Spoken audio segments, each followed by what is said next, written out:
Well, the man of the hour, Mr. Zetetic Warrior, welcome, first time guest. But you this morning, Z, you kind of pumped me up, and you're like, "Yeah, man, I'm gonna come over there and talk some flat Earth shit." So I'm all about I it. figured it. Well, because you had said it a while ago. You said, Mhm. Z, I do some flat Earth stuff. We talk about the Earth. And I said, you know what? All right, let me come over. Let's just fucking do it. I was in a mood with the flat Earth thing. I'm realizing, Steve, that, like, I'm not afraid to call myself a flat earther. For a lot of people, they don't want to embrace that term because it comes with a lot of bullshit, right? It comes with certain expectations, certain understandings, and people classify you in a certain way. But I don't care. I'll say it. I'm a flat earther, and I'm realizing now that places me in a very particular category. I'm not going to escape that. If I'm a flat earther, I'm going to be a flat earther. So I realize it pigeonholes me in a certain way. So I'm like, you know what? I'm just going to jump into it. I haven't been shy about it up to this point, and I'm not going to stop. First heard about the flat Earth in 2015. That's kind Wow. of when it launched on YouTube. Now, you have to understand, flat Earth didn't start on YouTube. As soon as they started mentioning a globe in relation to this Earth in popular academia and education, as soon as that started coming out, flat earthers came out. It was right around the late 1800s, and they really started pushing it. Okay, as soon as they started pushing it, people came out and said, "Whoa, whoa, whoa! This really doesn't hold up to scrutiny." A lot of people think flat Earth is a YouTube thing that's new. It's not. But 2015 is when it hit really big on YouTube. It was very late 2014, but 2015 was the year that flat Earth exploded on YouTube and other social media. That's when I heard it. It was a video that came out. It just said we could see too far. The Earth is flat. Now, I didn't reject it outright. I just said, okay, that's interesting. I don't believe it, but let me just register that in the back of my mind and my consciousness. We could see too far. They're saying it's flat. That's crazy, and I'm trying to figure it out.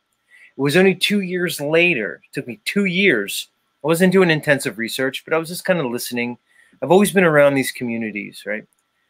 2017, finally, one day, somebody said something.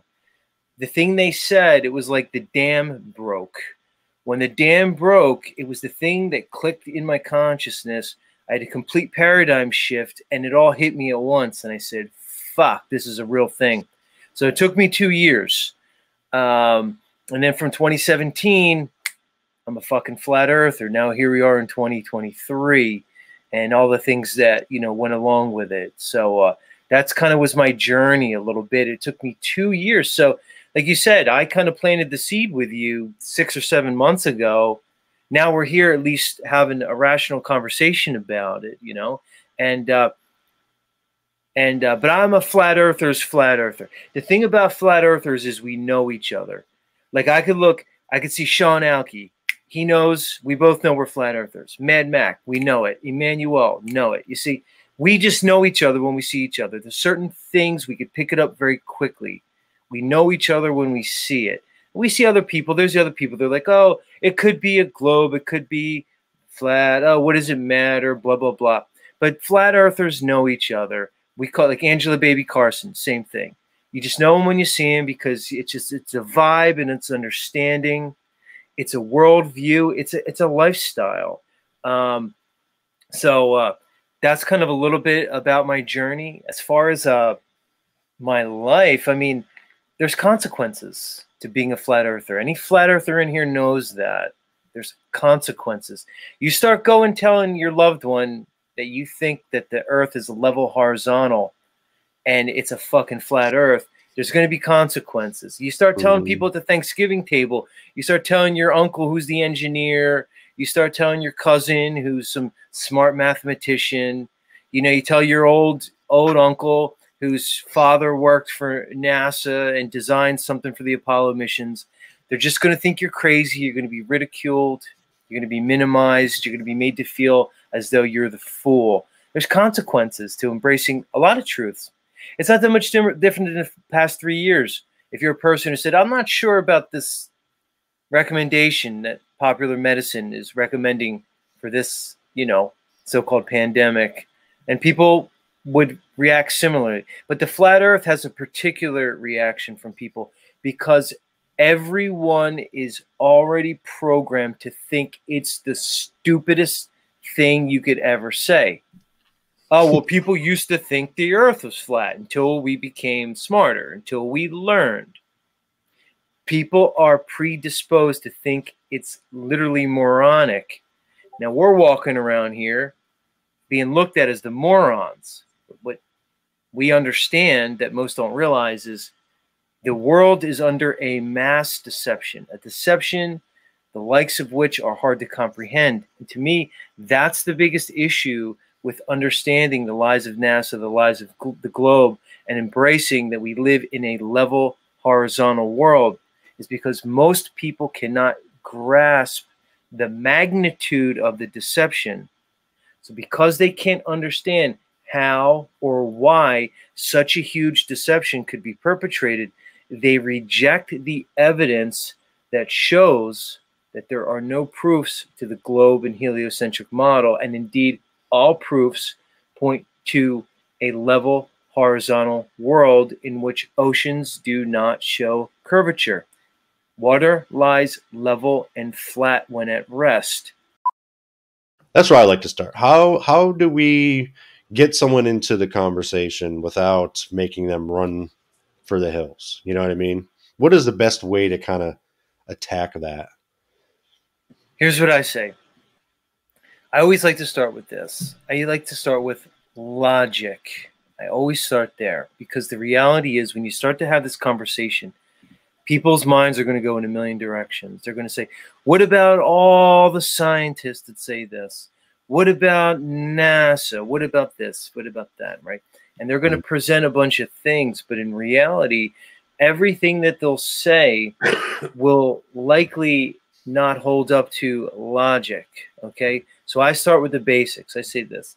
Before we start talking about what this world is, let's talk about logic and who has the burden of proof when it comes to a claim. So that's what I say like this, because the flat earth is not a claim, right? The claim is we live on a rotating globe that's orbiting the sun in a solar system, which exists in a galaxy, which exists in the universe. That's the claim, all right? Not only is it a claim, it's a claim that goes against all observable reality. Meaning to say, if you never heard the subject, right? If you lived in a tribe somewhere and you were born into that tribe, you never were acquainted or introduced to popular education or academia. What do you really see, feel, and experience about this world? Do you feel like you're moving? Because they tell us we're moving at incalculable speeds in multiple directions. No, you don't feel like you're moving. The sky, you look up, you see the sky moving, right? But that's the opposite. The claim is, no, we're actually moving. The ground is moving, and relatively speaking, the sky is what's still, okay? That's your experience. When you look at the sun, you see the sun come and go. You see the moon come and go. You see the stars come and go. They're telling you that, no, that's not really what's happening. That as you're watching that sun come and go, it's actually standing still, relatively speaking, to you. You're the one that's moving. And the sun's not going away. It's actually going below the horizon. The sun rises and sets. My point is this.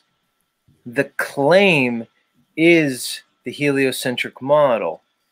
The claim is the globe. They're telling you that they know what the cosmology is. Logically speaking, the burden of proof is on the claimant. I'll say it like this, Steve.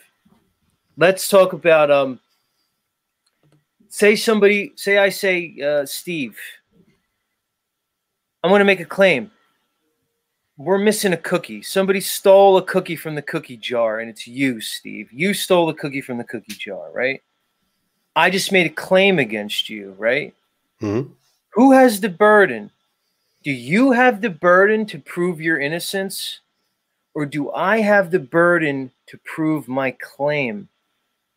Obviously, the burden's on me. Let's look at a court of law. Right. If you claim, if somebody claims you killed somebody, there's no burden on you. You don't even have to speak in your trial. The burden is on the one making the claim to prove it. That's logical. So I always bring down the logic. I say, there's a claim being made. There's a claim being made that we know what this place is. We know the cosmology. So I say this, okay, you make the claim. Where's the proof? I and others like me who consider ourselves flat earthers, we are under no obligation to prove a flat earth. We're under no obligation to even disprove your claim. You need to prove it. When in the absence of evidence and proof for your globe, where do we stand? So you asked where to start. That's where we start. Where's the burden? Because people always say to me, prove to me we live on a flat earth. Tell me, okay, if it's not what science is saying, science in quotes, if it's not what the cosmologists and the astrophysicists are saying, if it's not what NASA's saying and all the governments, then what is it, Z? You tell me. And I say, well, let's back up. The claim is the globe. The claim is we're orbiting the sun. Where's the proof? Show me the proof. All right. So I would encourage anybody who wants to go down that road to try to prove the globe. If you do so, like probably every flat earther here, and I can tell there's many in the chat, if you try to prove the globe, you will find there are indeed no proofs. And it's actually the opposite. All evidence, all applied physical science, and all demonstrable reality points to a world where all water lies level and horizontal, and there's no movement, all right? Now, we can go from there, but I bring it back to logic. You made the claim, you support the claim, prove it. I'm not going to claim any model. I say I'm a flat earther because it's a term that I can use to identify myself to other people who resonate on this. What I'm saying is there's no proof of the globe, and water and the oceans, and when water is at rest, all evidence shows no convexity, or I should say there's no proof of convexity. So if oceans don't curve and oceans lie level and flat, then how could there be a globe? That's really what it is. But your point is well taken, Dominic. To get into some false binary is probably another trap, a psyop, and deception. Most flat earthers understand that, but I don't want to take that away because people will obscure it. They'll say, well, then what does it matter if it's a globe or it's flat? That's not what it is. The point is they appear to be lying about the cosmology, right? There appears to be a great deception. That's the point. If we get away from that, we start to, because people will say to me, well, you can't prove you can't go high enough. See, when Dominic, you said you can't go high enough, you're right, but you don't, there's other ways to measure things. Okay, when you look at science and a scientific method, you look at a few things. A thing needs to be, you have to take a phenomena. It has to be observable, measurable, and then testable, and then you need to be able to repeat it. That's how science works. So you don't have to just go real high to see it. There's other things you can do to disprove the globe that they say we live on. They say we live on a globe that at the equator has a circumference of roughly 25,000 miles, all right? They say 24,901. Based off that number, it's very easy to calculate the diameter and then the radius of this supposed globe, the sphere. You can use very simple geometry to figure out what the curvature rate should be. You can convert the geometry into a trigonometric calculation to show very clearly what the curve rate should be. When you do that, you find very, very, very definitively that there is no curvature at all to be measured. The reality is we can see things way too far, to the tune that if this Earth was indeed a globe, it would be orders of magnitude bigger than the roughly 25,000 mile circumference that they tell us. It would be millions of miles large. It would throw off all the math. It would throw off everything they have. The reality is, based off the size of the globe they tell us, based off the numbers they give us, there is no demonstrable curvature. That is the meat and potatoes of this thing. If you want to talk about long distance observations and the numbers, we can get into it. I'm perfectly willing to go there, and I can show other basically evidence that disproves their globe claim. That's all I'm saying here is we can disprove it. I'll give the floor back up in a second. I just want to say this. And the other thing about logic is, just because I can show you what a thing is not, I am logically not compelled. There's no compulsion for me to show you what it is.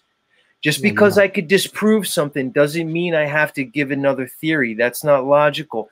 Just because I could say, I could say there's no way Steve, the head motherfucker in charge, stole the cookie from the cookie jar, because I can corroborate that he was in a different location when that cookie was stolen. Just because I can disprove their claim that he stole the cookie, I don't have to then come in and try to prove who stole the cookie from the cookie jar.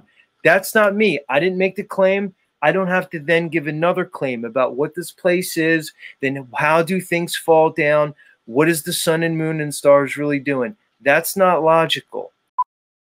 And then her question was, and I hear it a lot, is, well, why is everybody lying, and how are all these people able to keep this lie? That's always the question. That's why I start off, because it's always, why is the lie, why and how, why and how. That's why I always go to logic, because the reality is, look, why they lie is a completely different question than the thing at hand. It's like showing, okay, Steve, and I know you wanted to talk snafu, but I'll try to be quick on this one. How would you logically approach a situation if you and I walked into a room, Steve, and we're like detectives, right? We're detectives, and they call us in, and there's two dead people on the floor. Let's just say one dead person on the floor.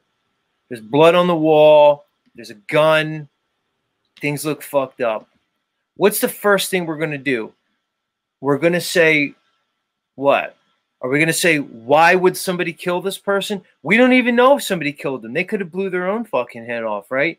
See, it's jumping to the conclusions. You wouldn't walk in and say, what's the motive? You would say, what happened? Was this person murdered? Is this a homicide? Was it an accident? We would gather evidence. After we gathered the evidence and we made certain conclusions, then we would begin to ask, what's the motive? See, everybody wants to jump to the motive because that's where their mind's going to go. Everybody goes there.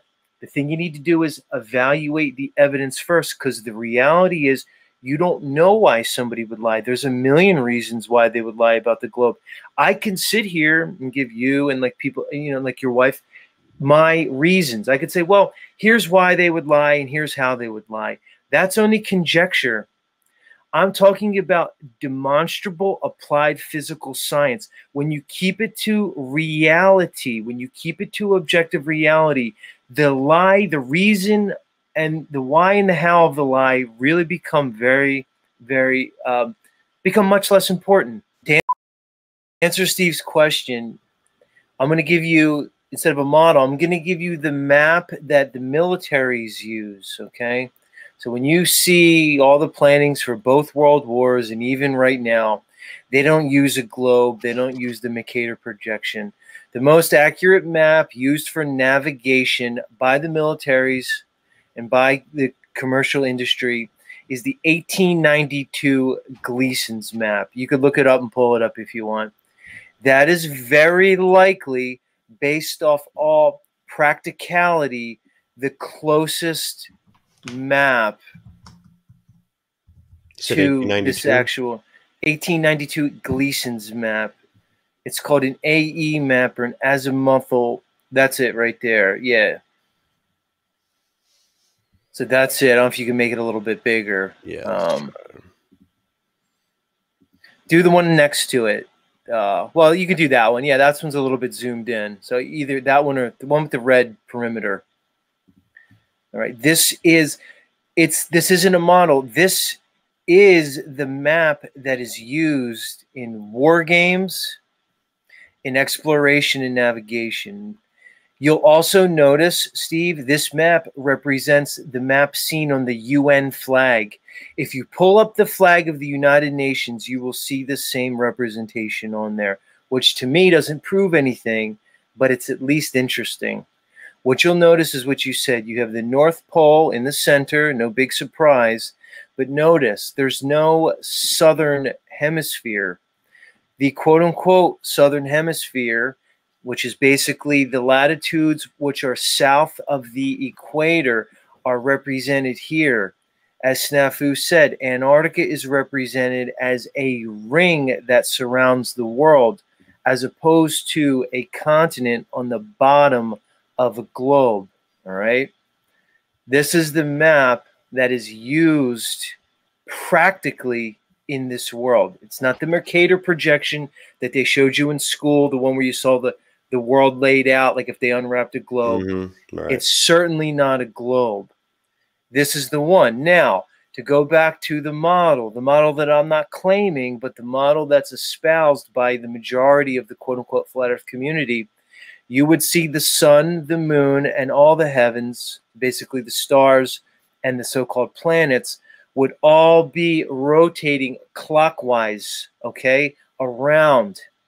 So the sun and the moon would move in a clockwise fashion around the world, around the stationary world. Again, I'm not making that claim. I'm presenting this as the most common understanding espoused by the flat earth community.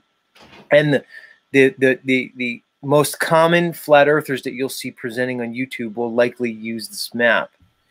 What you'll notice is everything north of the equator, which would be the so-called northern hemisphere, matches up on this map and the globe. So everything on the globe and this map is identical.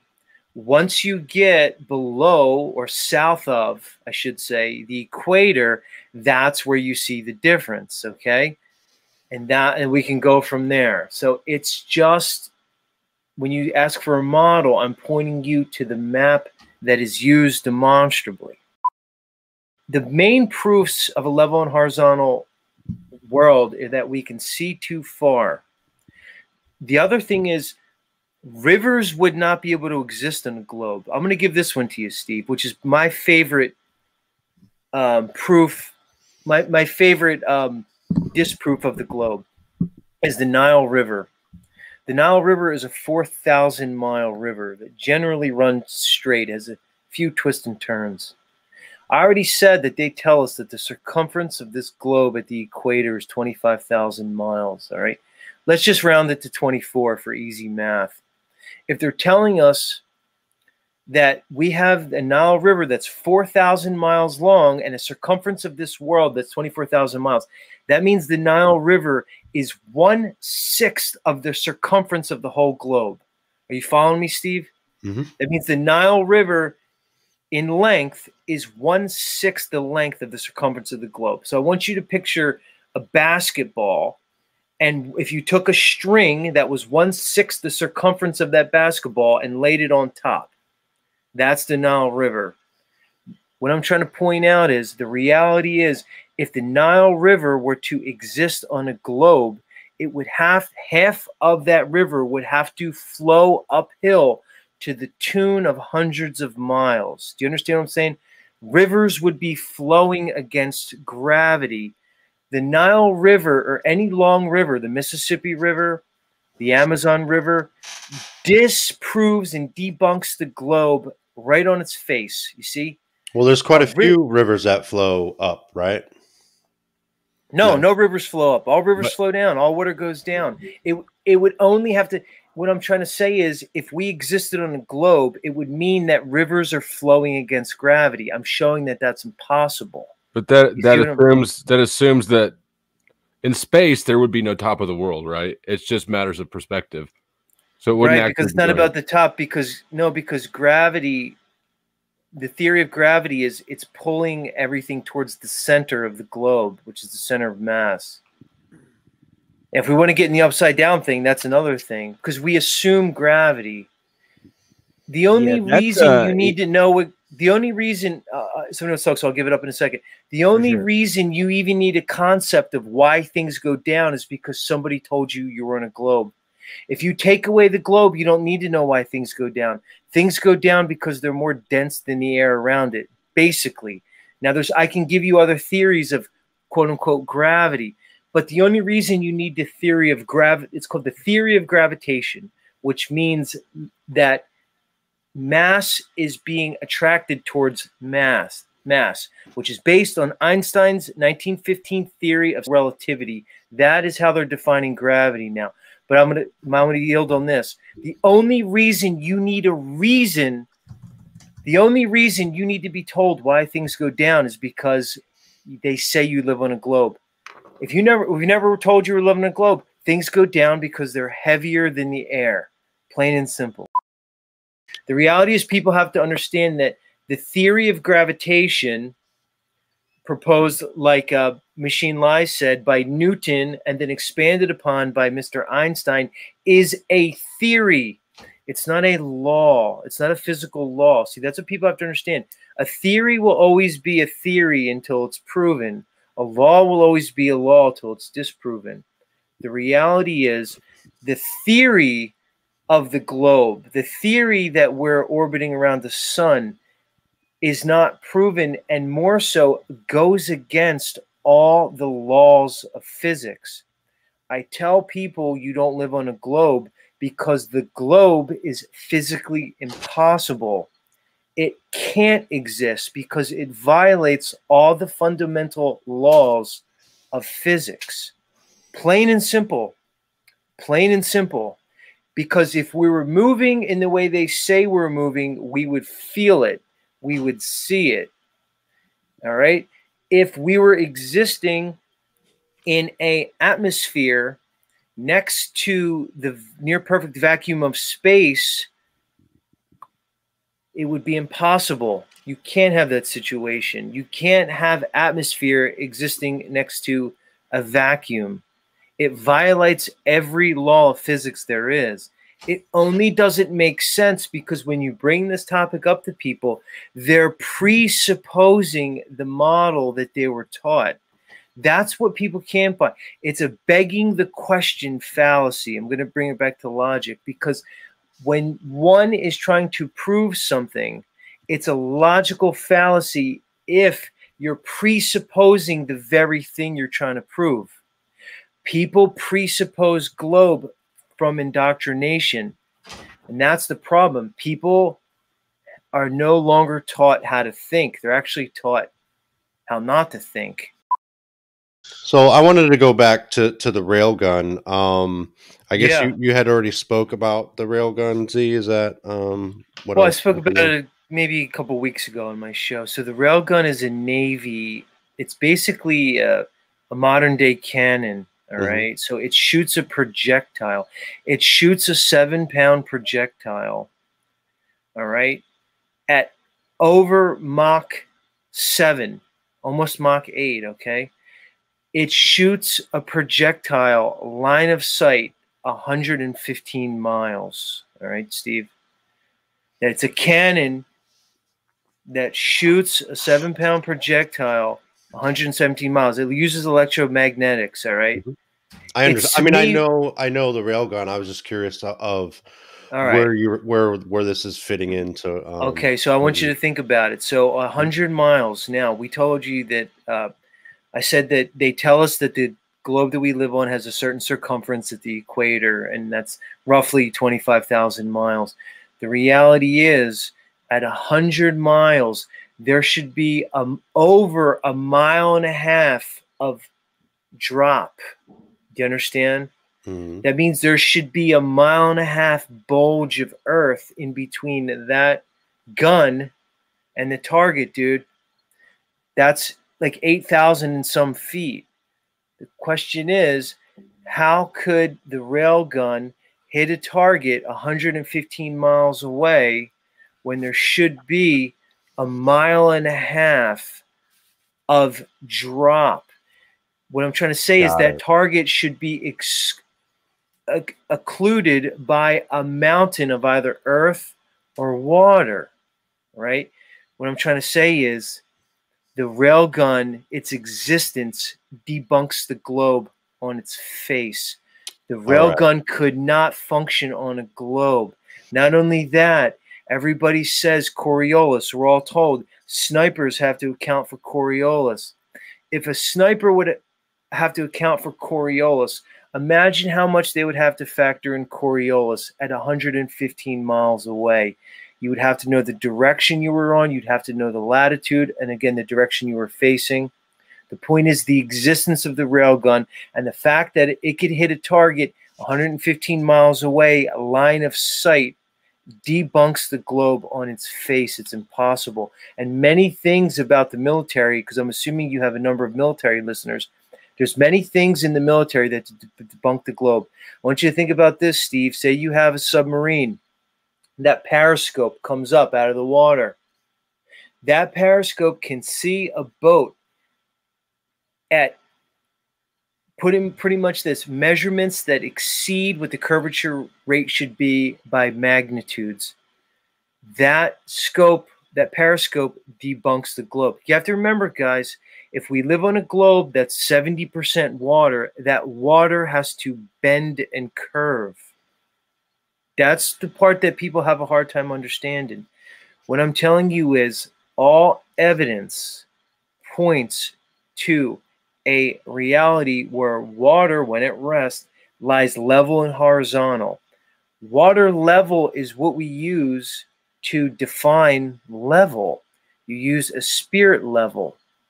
All large-scale geoengineering projects are based off simple Euclidean geometry, which works on level and plumb, square.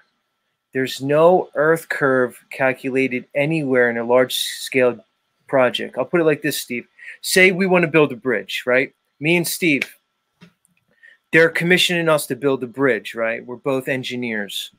We're going to build it over a large body of water. You see how big some of these bridges are, right, Steve?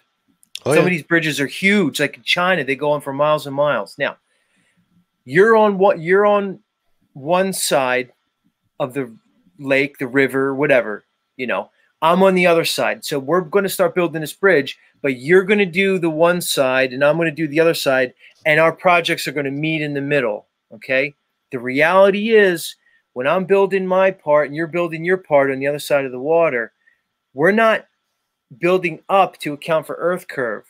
We're doing everything level and horizontal. If you build a tunnel like the channel that goes under the English Canal, there's no earth curve. Canals. The Suez Canal debunks the globe on its face. It couldn't exist on a globe. The water would not stay in on a globe. It has no locks. The Suez Canal on its face debunks the globe. I'm pointing out things that exist. They're phenomena. They're not theory. You understand? The railgun exists. The Suez Canal exists. The Nile River exists. Periscopes exist. Lighthouses exist. Radio waves, radio transmission exists. Sonar exists. The existence of all these things disproves the globe. Nobody just wants to talk about it. Let's just go by what the military apparently was doing, what they tell us, all right? And in the late 50s, they apparently did an operation down in Antarctica, apparently led by this Admiral Byrd guy, all right? And actually it was after World War II. And they did what's called, it's called Operation High Jump. And they went down, supposedly down in quotes, to Antarctica, and they explored it.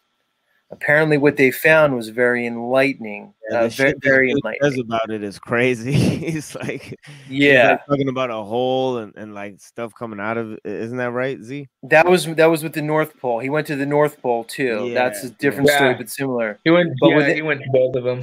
Yeah, Oh, but with okay. with Antarctica, he said they found an area of land larger than the Americas that was unexplored. Okay, that's not describing the Antarctica that they give us, which apparently is 13,000 miles in circumference. Okay, so the point is, they went down there and they did Operation High Jump. All right, at some point, they after that, they signed what's called the Antarctic Treaty, which I believe was 1958. Snafu alluded to it. The Antarctic Treaty was signed by all the major players and nations of the day that said that nobody can do independent exploration of Antarctica. Antarctica was off limits to the plebes. A year later, in 1959, they formed NASA, okay? In the early 60s, 1960 or 1961, they performed a military operation apparently called Operation Fishbowl. All right. It was with an Operation Fishbowl. They apparently sent a bunch of bombs up really, really high, and they found out that when they hit a certain level, they exploded. Apparently, they used this testing to, as Snafu said, show that there is a hard firmament-like substance that apparently is in the sky, which would make sense to me if we have an atmosphere. But again, these are all like stories and things like that. So the idea is that the military apparently knew when they were instituting NASA that nobody was going to go to fucking space. There was no globe. It was all bullshit. And actually, we may live in an enclosed system that indeed is level and horizontal.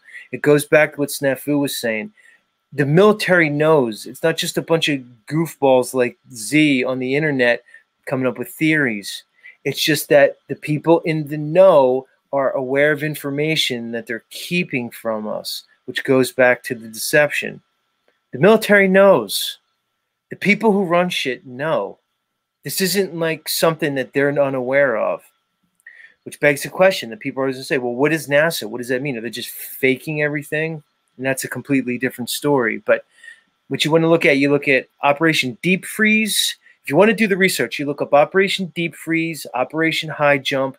They were both had to do with Antarctica, and then Operation Fishbowl, which took place in the early 60s when they were apparently finding the firmament. If you look at the Encyclopedia Britannica from 1958, it will show you that they found a firmament at 13,000 feet 13,000 feet in Antarctica. Okay, they found a hard ceiling. They put it in the Encyclopedia Britannica in 1958. You could still find it. Once they signed the Antarctic Treaty, once they instituted NASA, by 1959, that information was gone, never to be heard from again.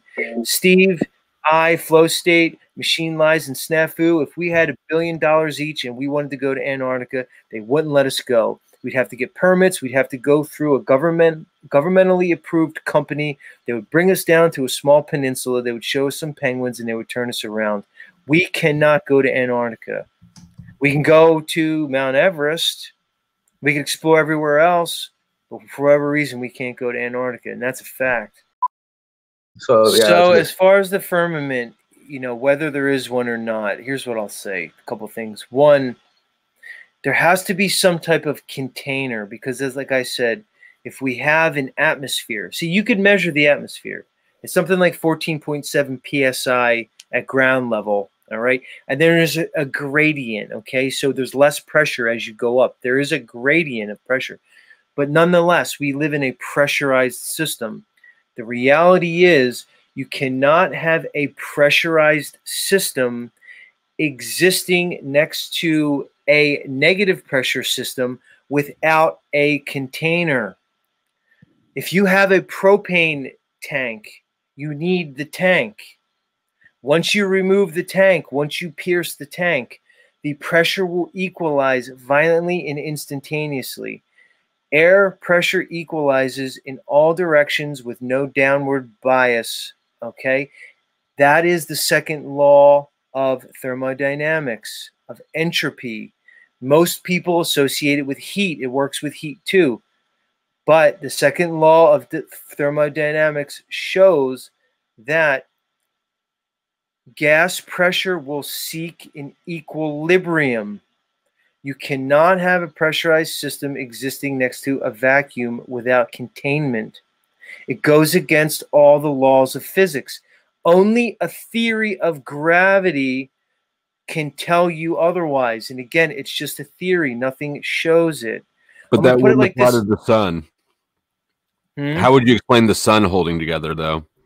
I mean, well, because you would have to presuppose what the sun is. Who says it's anything? Well, in the heliocentric model, it wouldn't work. It can't be a ball of gas in a vacuum that's on fire. Yes, exactly. It's the same principle, exactly. How can you have gas existing next to a vacuum without containment? People will just say gravity and over again, and I'm saying it's a theory because if you test it physically, it doesn't happen. I'm going to put it like this, Steve. Ready? Here. If gravity is holding the air to the earth and keeping it from escaping into the vastness of space, you should be able to demonstrate here where gravity is the strongest on the ground, because it's supposedly stronger here than way up in the sky. You should be able to show that. But the reality is, Steve, if you take a pressurized system and then you have, let's say, a container, you have a contained pressurized gas, and then on top of it, you have another chamber that's empty. If you open a valve, okay, and then join those two chambers, if you open a valve, you'll find that that gas instantaneously equalizes. If gravity was holding the atmosphere down, it would hold that air pressure, it would hold that air down and prevent it from going up into the chamber, but it doesn't. Gas pressure seeks equilibrium instantaneously. It's the second law of thermodynamics. It's a law because it happens always. They only tell you that the reason we have an atmosphere existing next to a near perfect vacuum is because of gravity, but gravity demonstrably does not hold air particles down, even at sea level where gravity should be its strongest. Is it pulling you down or is it pushing you down? You know what I mean? Well, we can go into gravity because there's different theories of gravity. Now, gravity just means weight. Gravity means that things have weight to them. What we're talking about really is the theory of gravitation, which goes back to what Machine Lies said, instituted by Newton in the 1600s and expanded into Newtonian concept of the Einsteinian concept of gravity, which is based on the bending and warping of space-time.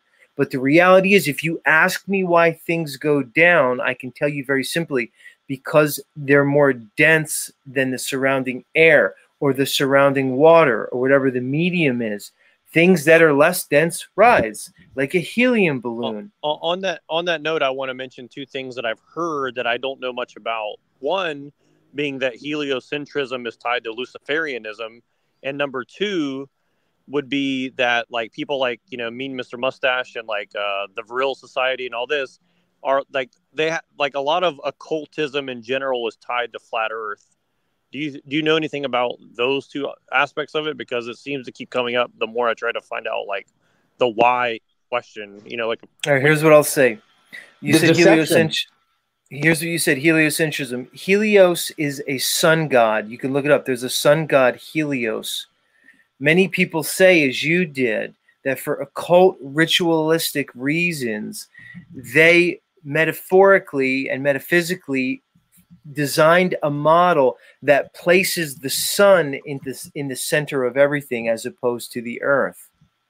So there's an argument to be made that they say that the sun is really the center of everything and everything revolves around it, as an ode to the sun god Helios or Apollo or whatever other version in whatever culture throughout history you want to tie it to.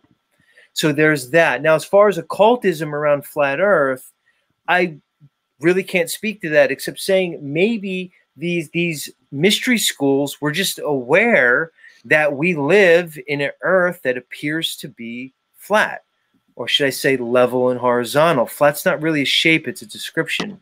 It's level and horizontal. Maybe the Vril and the Tool Society of the Aryans, the so-called Aryans, and the Nazi Party, maybe they were just aware of the reality. Of course the Nazis knew it was bullshit. Why do you think the Nazis were so enamored with Antarctica? Why do you think they all ended up in South America, which is a hop, skip, and a jump away to Antarctica? If you want to get to Antarctica, you got to go to South America. That's the best way to get there. It's right there if you go down to the Tierra del Fuego, which is the Ring of Fire.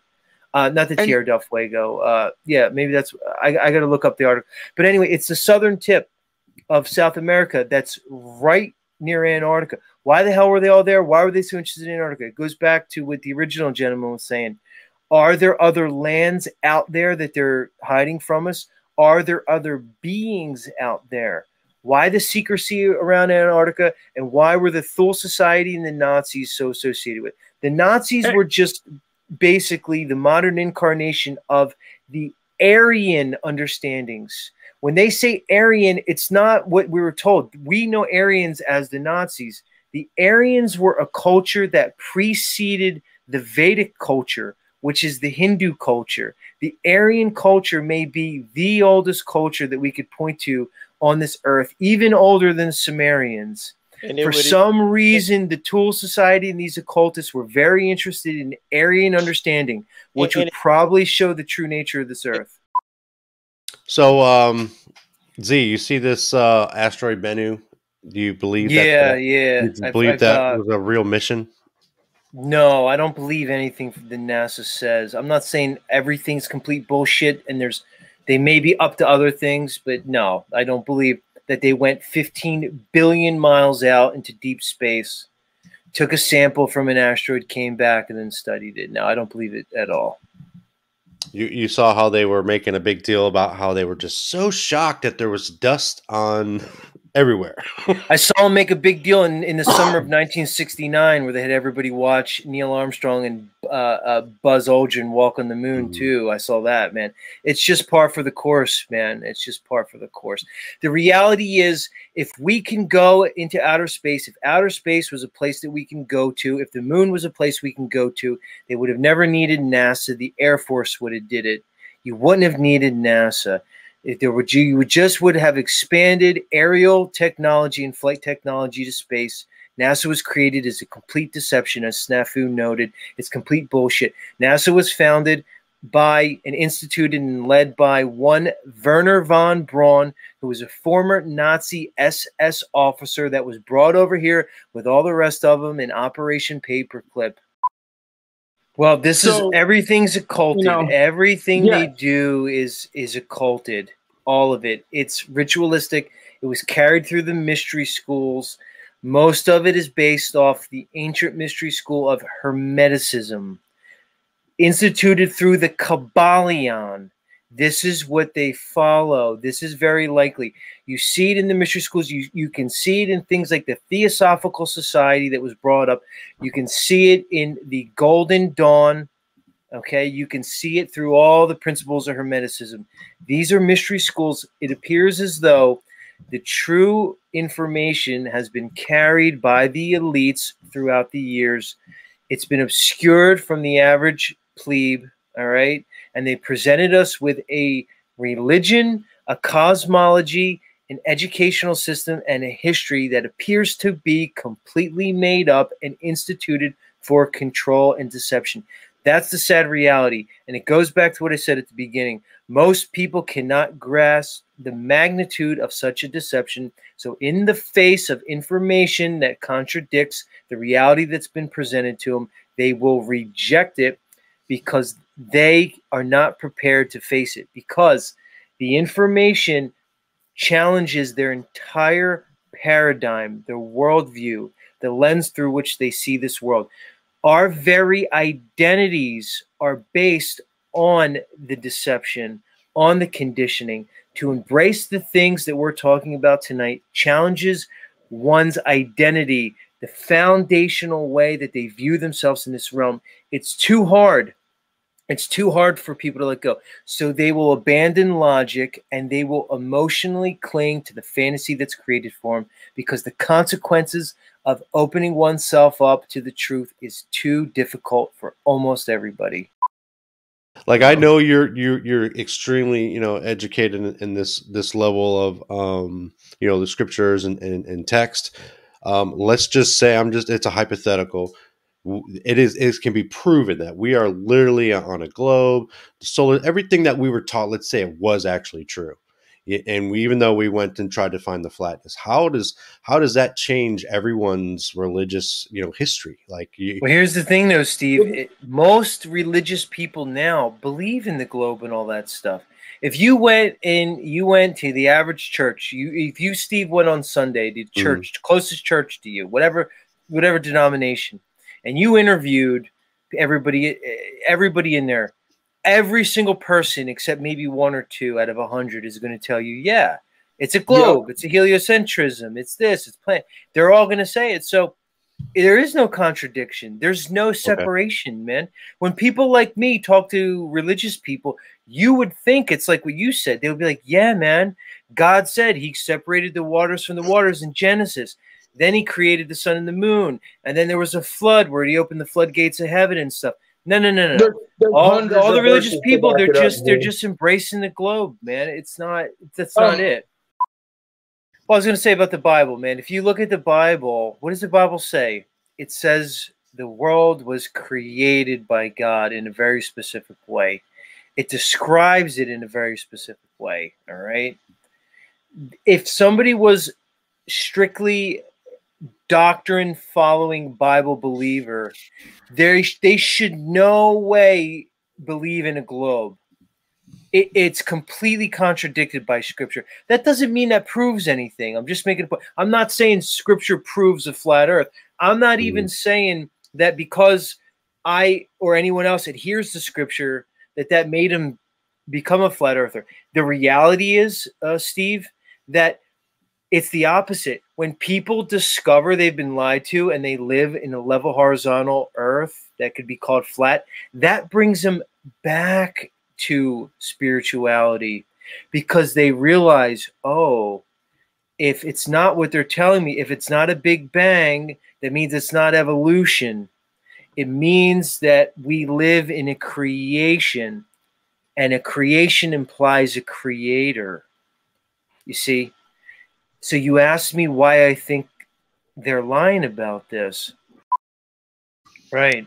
And it shows what the reality is, because once you can see through this lie, you realize that they're colluding in the fake space presentation. It means the Russians and the US, as they were presenting us a Cold War, were colluding with this fake space presentation. It means now these seemingly oppositional countries are all colluding, whether it's China, USSR, India. When I always say what the why would they say? Well, people say to me, why would they do this? Like, why? What would be their motive? Well, let's get back to what you were saying.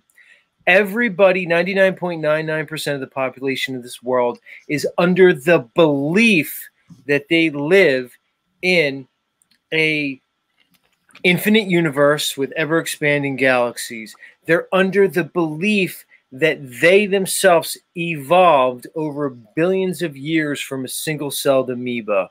They're under their belief that everything was created from a big bang where nothing became everything, and somehow matter formed together to basically progress to the humans that we see today, and that you basically evolved from pond scum.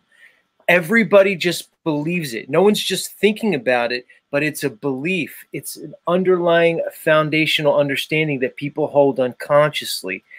Based off that belief, people behave in certain ways, because most of our thoughts and actions and behaviors are based on the unconscious, stuff that exists below our conscious mind. Based on these beliefs, people behave and act in certain ways that makes them very malleable and subject to control. Because when you believe that everything came from a big bang, and when you believe that you evolved over billions of years from a single-celled amoeba, you have an understanding that there's really no God in that situation. There's no higher deity. Okay, so why would they lie? I don't know.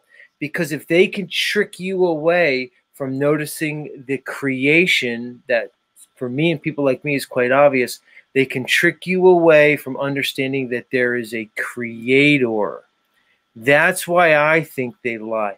Other people could say other reasons. They could be including more land. They could be doing it just to fuck with us. You know, when I think about it, I don't know if the Big Bang Theory is the right way. You know, and I think Machine Lies will know what I'm talking about here.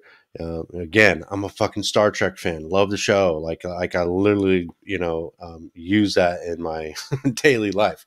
So they show in that show that we were, you know, just an amoeba, piece of algae that just fucking grew, and that's what started, you know, life on the planet.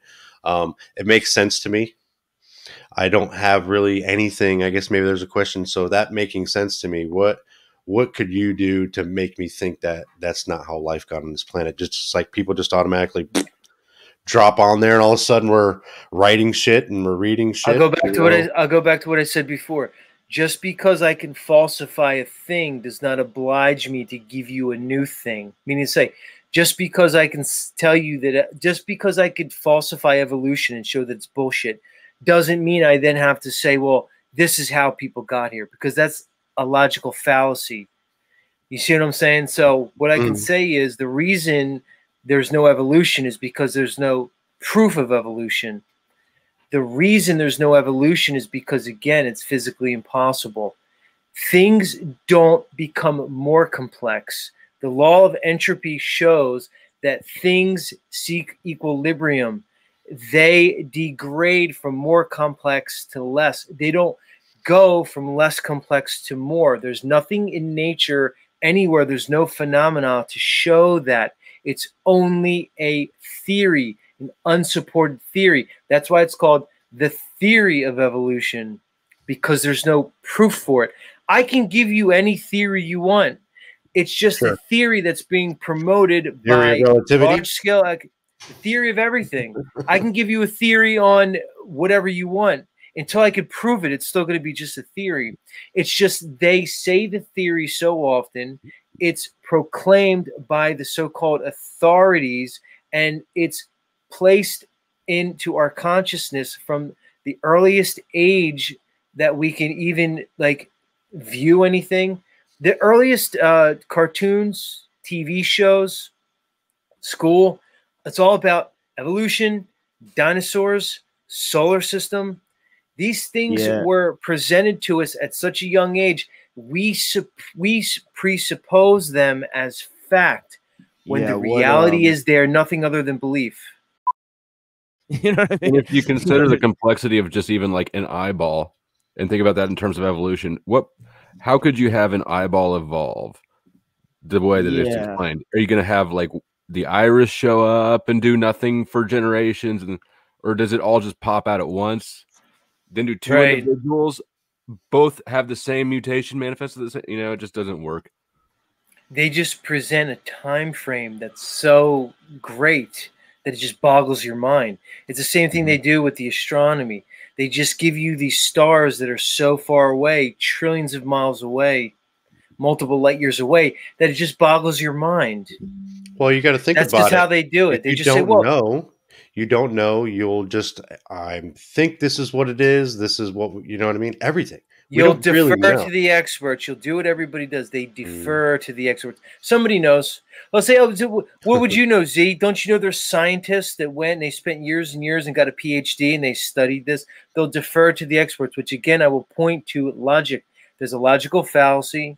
Okay, it's called an appeal to an authority, an appeal to consensus.